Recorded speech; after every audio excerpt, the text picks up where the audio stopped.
Shalom,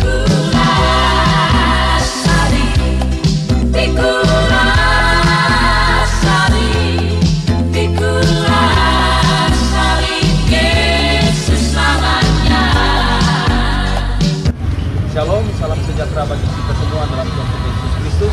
Semoga kita semua dalam keadaan sehat selalu dan diberkati oleh Tuhan kita Yesus Kristus. Saat ini kami berada di Pasar Air Madini dan kami dari Komando Pasukan Khusus Mission akan mengadakan KKR penginjilan jalanan. Jangan lupa subscribe, like, share di channel YouTube saya. Tuhan Yesus memberkati kita semua. Amin.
Semua di dalam Tuhan kita Yesus Kristus.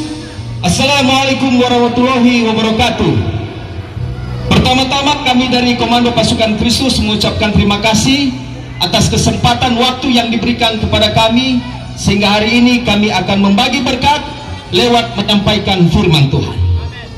Yesus adalah jalan kebenaran dan hidup. Yesus adalah sang firman yang hidup.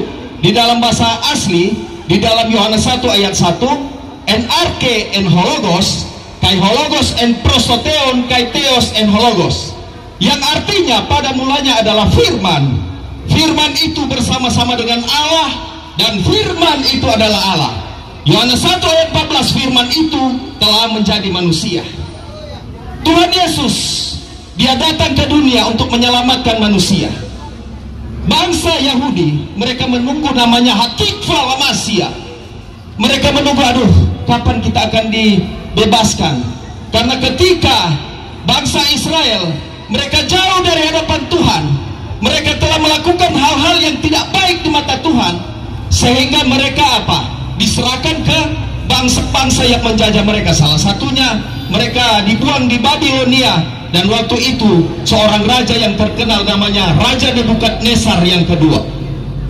Banyak suku daripada kaum Yehuda dibantai habis-habisan. Perempuan dibantai, anak-anak juga dibantai, dan mereka dijadikan budak di Babilonia. Mereka bersabar. Mereka berharap bahwa pasti akan ada pertolongan daripada Tuhan.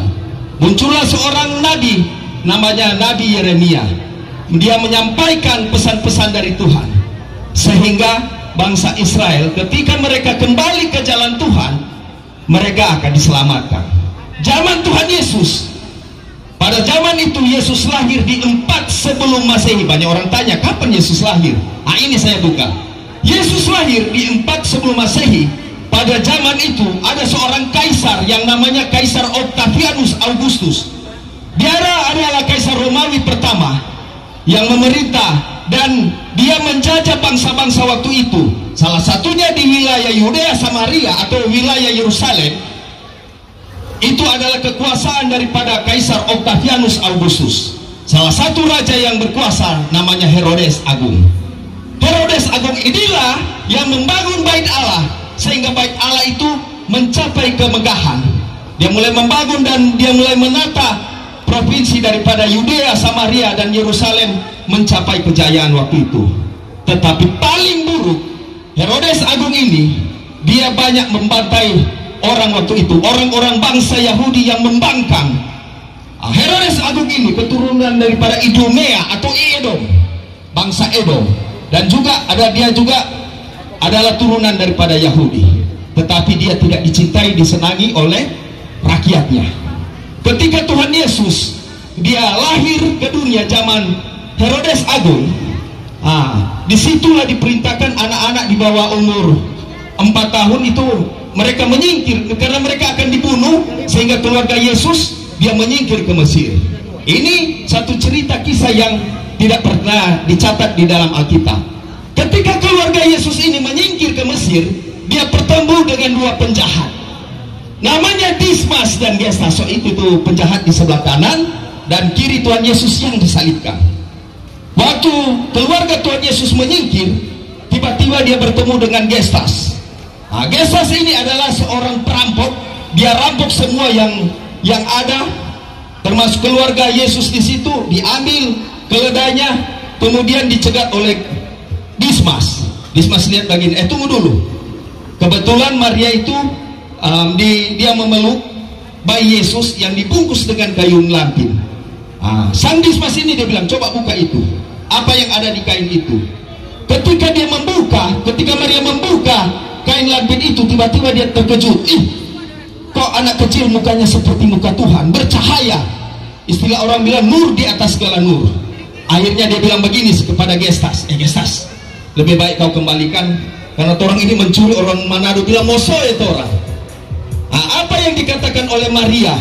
Maria bilang begini, terima kasih Dismas, kau sudah tolong keluarga kami, dan satu saat anak ini akan menolong engkau. Tiba-tiba bayi Yesus itu dia berdiri dan dia berkata begini kepada ibunya, ibu, pada saat saya berusia 30 tahun, Dismas akan disalibkan di sebelah kananku dan dia akan kubawa ke Firdaus. Terbukti ketika Tuhan Yesus disalibkan di 33 Masehi, ternyata si Dismas ini, orang nggak sadari antara Dismas dan Gestas, ternyata orang yang ada di tengah-tengah ini dialah Yesus yang waktu itu mereka peras, mereka rampok.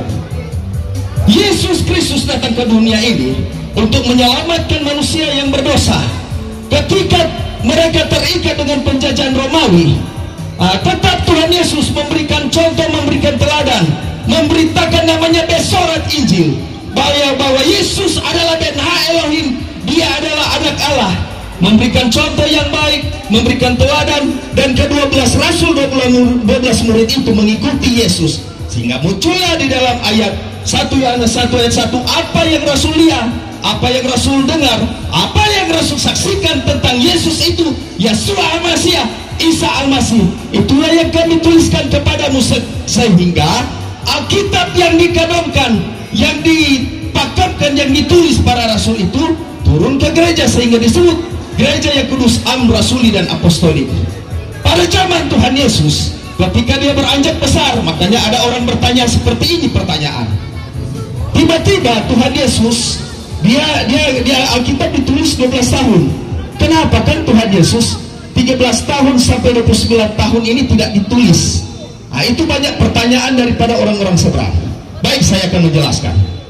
Tradisi Yahudi, jadi umur orang Yahudi itu umur 13 sampai 15 tahun dia belajar namanya besorat. Jadi dia belajar namanya Taurat, Talmud. Jadi mereka belajar karena memang ini tradisi Yahudi, bukan tradisi kita orang Indonesia. Umur 18 tahun, jadi seorang Yahudi itu dia bekerja. Jadi tidak ditulis di dalam Alkitab. Umur 20 tahun seorang Yahudi itu dia kawin. Nanti di umur 30 tahun seorang Yahudi ini mengajar. Makanya kenapa Tuhan Yesus muncul di 30 tahun? Karena Tuhan Yesus mengajar. Umur 50 tahun seorang Yahudi itu memberikan nasihat. Makanya Tuhan Yesus mengatakan ayat demikian, dia katakan, aku ada sebelum Abraham ada. Artinya sebelum Abraham ada, dia adalah sang firman yang hidup. Sehingga orang Yahudi bilang begini, mana mungkin karena belum umur 50 tahun karena bilang aku ada sebelum Abraham ada. Karena bagi orang Yahudi, Yesus belum cukup untuk memberikan nasihat. Dia masih umur 30 tahun, dia itu mengajar, bukan untuk memberi nasihat. Sehingga mereka tidak percaya apa yang dikatakan oleh Tuhan Yesus Kristus. Tuhan Yesus, dia mencintai kita manusia. Pada waktu itu dia menyampaikan firman, dan ketika dia akan mencapai kayu salib, Yesus berpesan ke 12 murid, dia akan pergi dan dia akan kembali kedua kalinya. Ketika karya keselamatan Tuhan Yesus di kayu salib, dia mati untuk menebus dosa manusia. Ketika dia katakan tetelestai, sudah selesai. Di 33 Masehi, ketika dia mati, dia terangkat ke surga. Jadi Tuhan Yesus bukan cuma mati, banyak orang sudah mati, tetapi Yesus adalah dia hidup. Dia bangkit dari antara orang mati dan dia menang atas maut. Di 33 Masehi itu lahirlah gereja. Sehingga di dalam Kisah Para Rasul 2 ayat 1 sampai 47, disitulah berbicara tentang Pentakosta, tentang jemaat mula-mula. Disitulah lahirlah gereja. Apa yang dilakukan oleh orang Kristen waktu itu? Kekristenan ini diuji. Ke-11 Rasul ini diutus. Mereka diutus ke segala penjuru. Mereka tetap menyampaikan bahwa Yesus adalah Tuhan. Waktu itu di zamannya Rasul, ketika Tuhan Yesus sudah naik ke surga, salah satunya seorang kaisar yang kelima Romawi, namanya Kaisar Nero. Kaisar Nero memerintah di 54 Masehi sampai 68 Masehi. Dia adalah seorang kaisar yang kejam. Dia senantiasa apa? Membantai orang Kristen, karena dia bilang, agama apa ini? Kok agama baru? Bukannya ini agama masih baru orang dengar. Tetapi ingat, di 1 Korintus 1 ayat 24, untuk agar supaya Injil ini tersebar, dikatakan, tetapi bagi mereka yang dipanggil, baik Yahudi maupun bukan Yahudi, Kristus adalah kekuatan Allah. Dasarnya adalah Yesus Kristus. Temalion gar alon odes dunatai tenai paraton kaimanon hosestin Yesus Kristus. Karena tidak seorang pun yang dapat meletakkan dasar lain daripada dasar yang telah diletakkan, yaitu Yesus Kristus. 1 Korintus 3, jadi 1 Korintus 3 ayat 11. Jadi dasarnya adalah Yesus Kristus. Tidak ada dasar yang lain selain Yesus Kristus. Kolegot et auto menein opele katos ekegos peripatesen kai autos autos peripaten. Barang siapa mengatakan bahwa ia ada di dalam dia, ia wajib hidup sama seperti Kristus hidup di dalam kita. Sehingga kita bisa mengatakan Historia satu Tuhan, Mia Pistis satu iman, Hen Baptisma satu baptisan, sehingga kita dirangkul menjadi keluarga Kristen.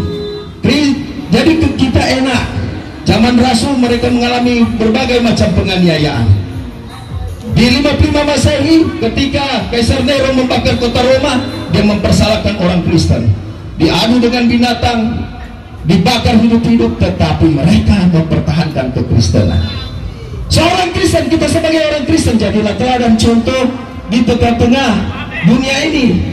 Jadilah contoh di tengah-tengah Sulawesi Utara ini, karena orang-orang Sulawesi Utara cinta damai, cinta persatuan. Yesus Kristus bukan cuma satu agama, bukan milik agama Kristen, tetapi milik sebuah agama. Yesus Kristus bukan cuma satu bangsa saja, bukan bangsa Yahudi, tetapi kita semua turut diselamatkan lewat karya keselamatan Tuhan Yesus Kristus di kayu salib.